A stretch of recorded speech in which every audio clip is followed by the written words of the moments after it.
Well, here we are again, and we're back to Retail Hour. A little bit late, folks, but we are back. And the reason is that everything's gone absolutely ballistic, which is, I think, everything that Tina and I hoped for on Microbiz Matters Day, because today is built up with a lot of social media work, and one of my guests knows a great deal about social media and is a role model for us on it. But we're going to talk about his business with Virginia Allwood, I believe, called Luke Scott. And we've got Sarah Lai, who is second of all, who has got Attic shop in the lovely place of Ilkley in Yorkshire. Is that correct? Yeah. That's correct. It's very cold today in Ilkley. Absolutely, and I've had the pleasure of meeting you both. So what I'm going to do is talk to Dan first of all, if you like. One of the things that's come out throughout the whole day is the creativity that micro businesses can bring that the large corporates, like I'm in Google's office at the moment. I don't know if you've seen the technology I've got, Google Glass. Yeah. The Google offices and our other helpers have been Sage, but they can't do things that project the individual business owner's personality in the same way that micro business owners can do. And that projection of personality, even if you saw it with Charlie Mullins, if you like, Britain's most favourite plumber earlier on, is the key to actually customer loyalty and in many ways growing your business, because you're trusted as a brand and you've actually created. So let's have a look at retail and micro business owners. And Le Shop has got some absolutely to die for photographs and various things, but how do you project the, if you like, the brand of your retail business, Dan, so that it differentiates itself from all other retail businesses that might be selling similar kind of art or photography or whatever? So this differentiation I'm going to come to you both on. Okay. Well, for us, so just to explain, my background is a journalist, so I edit a website called businesszone.co.uk, which is a website for startups and small businesses. So I've been writing about micro firms for 12 years, but I finally decided to start one about a year ago with my partner Virginia, and it is as tough as you've all told me over the years. But yeah, the key thing that we've tried to do, so Virginia's the photographer in the family, and we sell prints online, and we do photography for corporates and events. But what you said, it's the personality behind it. So we've been very, very we've pushed that Virginia's the photographer, I'm the writer. And if you look at our website, our names are in our logo. So as soon as people hit us, they know that there's like a personality behind the brand. So we're not, obviously we're competing with millions of photographers in the world, but we wanted to immediately communicate that we're a small niche innovative company. So yeah, Virginia does all of our logo design, and she incorporated mine and her names into the logo. Social media is massively important. So, on social media, on our Facebook group, when we post, Virginia will sign off as Virginia, I'll sign off as me. And that's, we've worked with some corporate clients already, and they've told us that they actually really like that, the fact that they're working, they're talking to the people that run the business. And I think in the old days, when I first started writing about startups and small businesses, I think the ones that work from home were a bit scared of saying that we're small and this is my name and I'm just one in a kitchen like I am. But now it's a USP. You bang on about you're running it from your kitchen table, you run it from your cupboard. So I think that's what we try and do, is to exploit our smallness, if that's a word, and use that to our advantage. And do you think that there are ways that you can attract customers that are not available to larger businesses in retail? I'm talking about, because obviously Tina, as you know, is ambassador for Small Business Saturday that Sarah was involved in, and various things. And the Rockers is all about, because it's not a membership organisation, because it doesn't ask for contact details for it's all about getting people together and doing things, if you like, to promote things. Do you believe in terms of marketing, these wonderful products that you've both developed, that there are advantages in an individual, or would you say, you having said that, how important online and various things are, that you can't compete with the larger organisations on marketing? How do you see that whole area? Well, we can definitely compete. So as a small business, so we, as well as our own shop on our website, theshopuk.com, we also sell on Etsy, and we're on Folksy. So places like that where Etsy will not let a corporate in there to sell, and Etsy lets you sort of be very, very clever with your SEO. So we've sold prints to the States, to Germany, to France, to Italy, obviously all over the UK, and we're this tiny little Bristol-based business, but also using social to be quite personal. So we're based in Bristol, so we're a national company, but we sort of use Bristol creativity as part of our brand. So what we did over Christmas and over sort of festive periods is we've got a lot of prints, we've got in the house. So we say, if you're in Bristol, drop us a line if you want these prints. We can come and deliver them to you by hand, and you can meet the photographer. And we've made sales through that. And we've not paid for that tweet. We've just tweeted it and used hashtags. And and that's a real life case study. We've not sold loads, but we have made money by saying, and if you're a person that likes to buy art and the photographer themselves delivers it to you, and you can talk to them about the personality and why they took that photo, a corporate can't do that. A corporate can try and do that, and they can pay for promoted tweets and try and have personality, but they can't really do that. So that's how we've used it, is sort of use the tools that are there for free, but it's not easy. You've got to be on it all the time. Yeah. But I'm going to just bring in Sarah just quickly, and I will come back to you, Dan, because I know you've got to get off. But Sarah, talking to Tina earlier, she was saying that one of the things she really admires about you is that didn't you have to actually change your business a little bit in terms of the customer audience and various things? I wonder if you could just say something about the fact that, well, even Charlie said that he nearly went bust 5 years ago, even though he's Britain's, famous. But the running a micro business is about ups and downs, if you like. However good you are at all of this kind of thing. How have you had to adapt, if you like, even from the same premises that you've been in, and you're well known, aren't you, in Ilkley? And it's an absolutely beautiful retail space that you've got and various things. But how if you were advising other micro business owners in retail, what would you say to them about adapting, if you like, to customer groups with these kind of things? I think it's absolutely vital that you are willing to evolve and change what you're doing in accordance to what's going out in the economy. You need to really listen to your customers, because they're absolutely the lifeblood of your business. And that's exactly what we did. When we started off, we started very small. And it was really tough. It's been really tough. And at one point, we were just lucky to hold our head above water. And that was a massive achievement. And I'm pleased to say now we're in a big store. Like you say, you've been. It's now a big store. We're a team of 6 or 7. And yeah, we had to change. We had to change the product. We changed the brand mix that we have in the store. So I'm now proud to say we've got something for anybody who wants to come in and shop. The prices are attractive.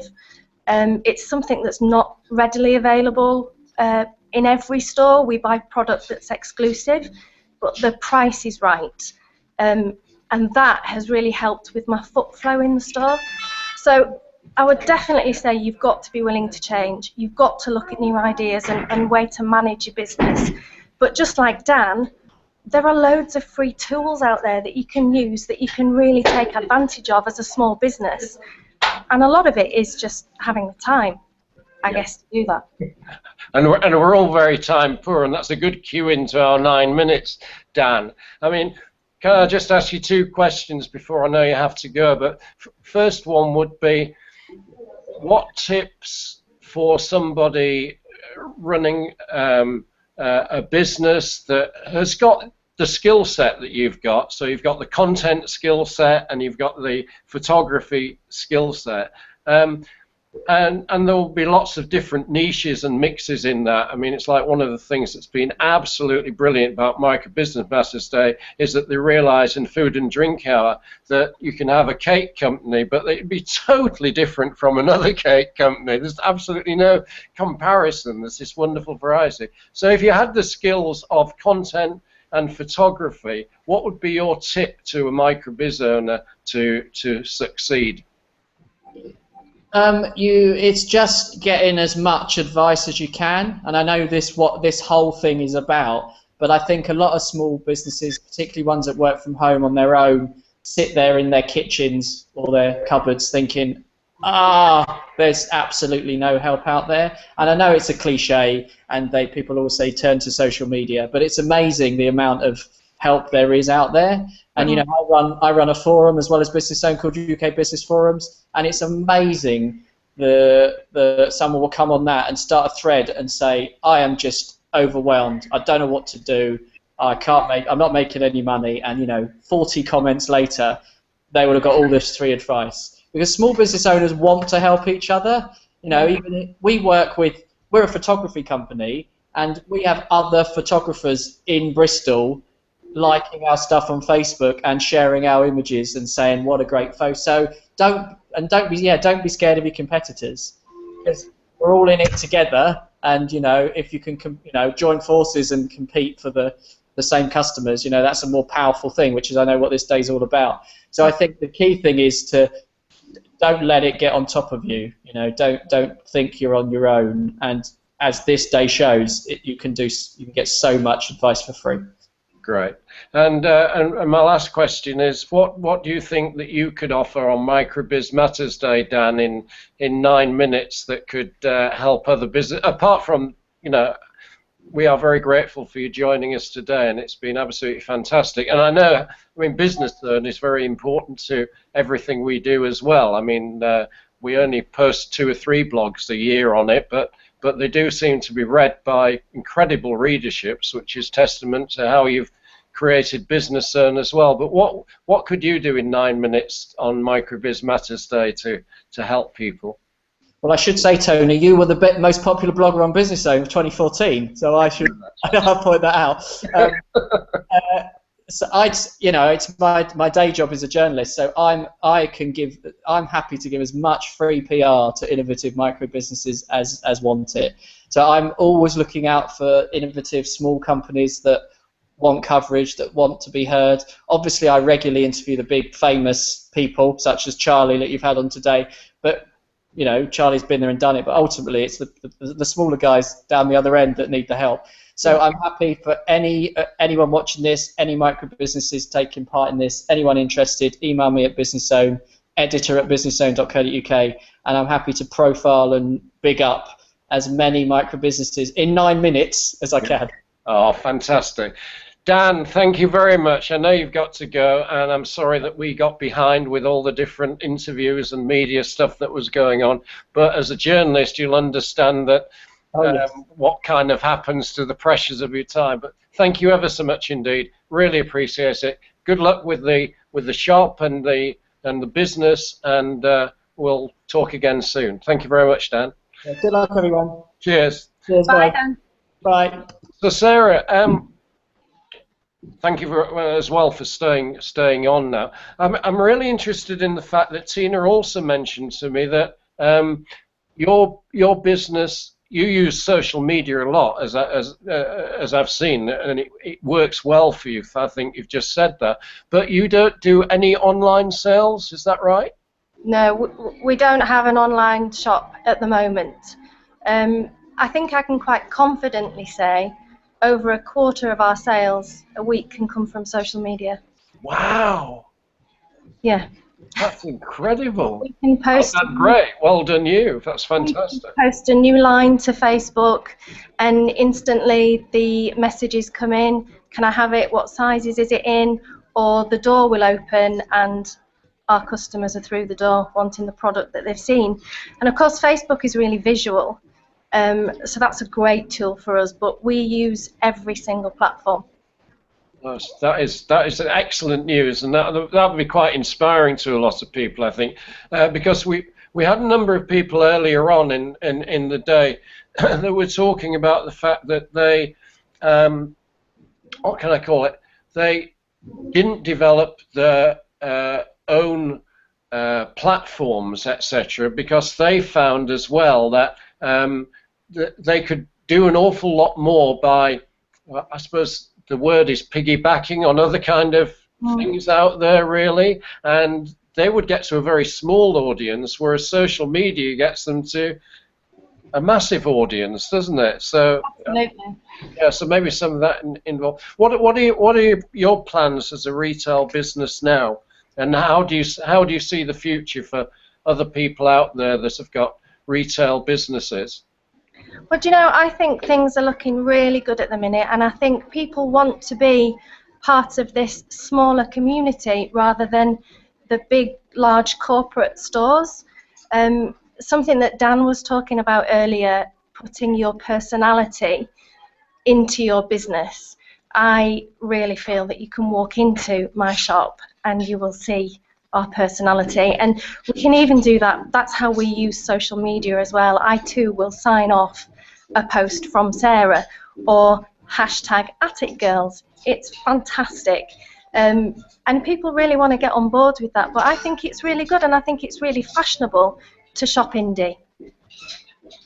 Yeah, and we've got our Enterprise Rockers Indie 25ers on. Absolutely. Everybody that comes in this studio gets one. They also get a stick of Scarborough Rock as well, which they may not want, but yeah, and I think we can all do a lot, can't we, to realise that we're not really in competition with each other, but if we actually promote each other like we're doing today, that we can make so much difference. Because I think you're right. I think the majority of people actually find it, what can I say, a much more pleasant way of living in the indie community than they would in the corporate community. I mean, we have, when our ladies walk through the door, we offer a service that big companies just can't offer. So I will know her name, I'll ask how her children are, how old they are, I know what she likes, what sizes, and very often when we go out buying, because we buy 12 months in advance, Tony, our stock, so we will take with us a customer profile, and I will specifically buy for my customers in mind, and then come back and say, you'll never guess what I've bought for you for next season. And that's fantastic that we can offer that real intricate level of customer service, if you like. Whereas you go into a big corporate company and you very rarely even get a hello. Yeah. And they walk through the door. So that's where I feel my business is really different, and the personal service, we can pick up the phone to somebody and say, I've got a new line in, you'll really like it, and they'll come into the store, but we can deliver that really personal service that other stores can't do. So we're saying it's tough, it's hard, you've got to be flexible, but Absolutely. the future of retail is positive, isn't it, the way you're presenting it? Absolutely. I'm really excited about the future. We've had a great 12 months in this new store, but it's just the way that we're working. Social media is really working for us, and it's all planned. It's not just ad hoc social media. We have a schedule for it, and it's all timed, and it's all planned in advance, if you like, but we really work hard, and you've got to be there. And as well as being a micro business, I think the main thing is you've got to be in your business for your business to do well, and I live and breathe my business. Yeah, I think that's great. I always laugh really. Well, sometimes I get really angry actually. But when government bods talk about lifestylers and various things, because everybody that's a business owner, as far as I'm concerned, that is our life from then on, isn't it? I mean, we're incredibly proud of the businesses. My business been going with my business partner for 28 years, and we're incredibly proud of that, you know. And we work that into our life, and that's how it goes, really. And we've, you know, and I think that it's incredibly important to everything that you've said, and it shines through from you. And I know Tina's a massive admirer of everything you do, but it just, your personality just shines through your retail business, and it's absolutely fantastic. I just want to ask you the last question, which is the toughest. On Micro Business Matters Day, on Micro Biz Matters Day, Sarah, what could you do in 9 minutes to help another micro business owner or business owners? Well, I think you've got to get to know your customers really well, inside out. They are, like I said, the lifeblood of your business. And if you can do that, I don't think you'll go far wrong. All right. But also be willing to adapt and evolve, and yeah, just willing to change and go with what you feel is right. It's been a pleasure talking to you. Thank you for joining us on Micro Biz Matters Day. I'm sorry you're not in the studio, because I could give you some chocolate and some rock. And Oh, I'd love to have had some chocolate, Tony. Not to worry. Scarborough Indie chocolate from Of new course, micro business called Crofts. Yeah, it's lovely. All right. Take care, Sarah. Thank you very much for joining us. Bye. Bye.